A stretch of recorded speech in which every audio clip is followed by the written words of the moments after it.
আগামী বছর নতুন করে স্পোর্টসে ডিসিপ্লিনের সংখ্যা বাড়বে বলে জানালেন যুব ও ক্রীড়া প্রতিমন্ত্রী আমিনুল হক।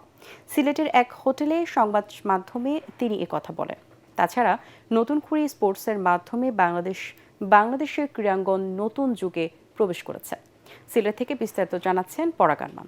বাংলাদেশের আনাচে কানাচে ছড়িয়ে রয়েছে অসংখ্য কিশোর কিশোরী, যাদের মাঝে রয়েছে অসীম ক্রীড়া প্রতিভা। 12 থেকে 14 বছর বয়সীদের নিয়ে শুরু হচ্ছে নতুন করে স্পোর্টস কার্যক্রম। দুপুরে প্রধানমন্ত্রী তারেক রহমান সিলেট জেলা স্টেডিয়ামে প্রতিযোগিতার উদ্বোধন করবেন। বৃষ্টিতে আয়োজন ব্যাহত হলেও সাজ রব সিলেটের ক্রীড়ামোদীদের মধ্যে।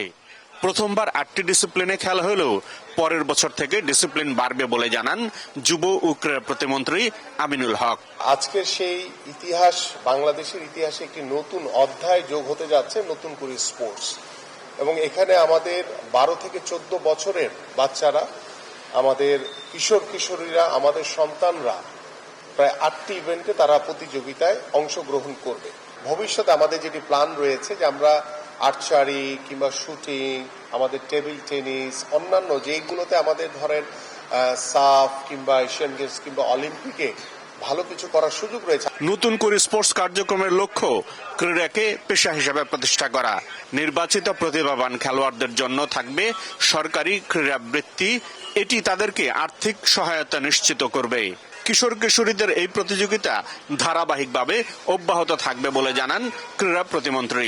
এটা নিয়ে আশা করি যে কখনোই বন্ধ হওয়ার কোনো সুযোগ নেই, এবং আমি আশা করি যে নতুন করে স্পোর্টসের যে চিন্তা ভাবনা আমাদের ভিতরে রয়েছে, আমরা পর্যায়ক্রমে, আমরা আজকে হয়তোবা উপজেলা দল গঠন করে আমরা জেলা পর্যায়ে খেলছি, জেলা শেষ করে আমরা বিভাগীয় পর্যায়ে খেলবো, এবং বিভাগ শেষ করে আমরা জাতীয় পর্যায়ে গিয়ে শেষ করবো ইনশাআল্লাহ।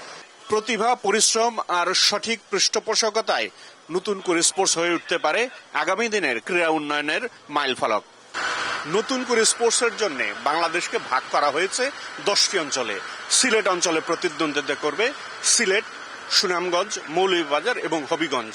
কর্মকর্তারা আশা করছেন নতুন করে স্পোর্টসের মাধ্যমে বাংলাদেশের ক্রীড়াঙ্গন একটি শক্ত ভিত্তির উপর দাঁড় হবে, এবং যে সকল প্রতিভাবান খেলোয়াড় আসবেন ভবিষ্যতে তারা বাংলাদেশকে জাতীয় এবং আন্তর্জাতিক পর্যায়ে অনেক সুনাম এনে দিতে পারবেন। পরাগারমান, এটিএন বাংলা, সিলেট।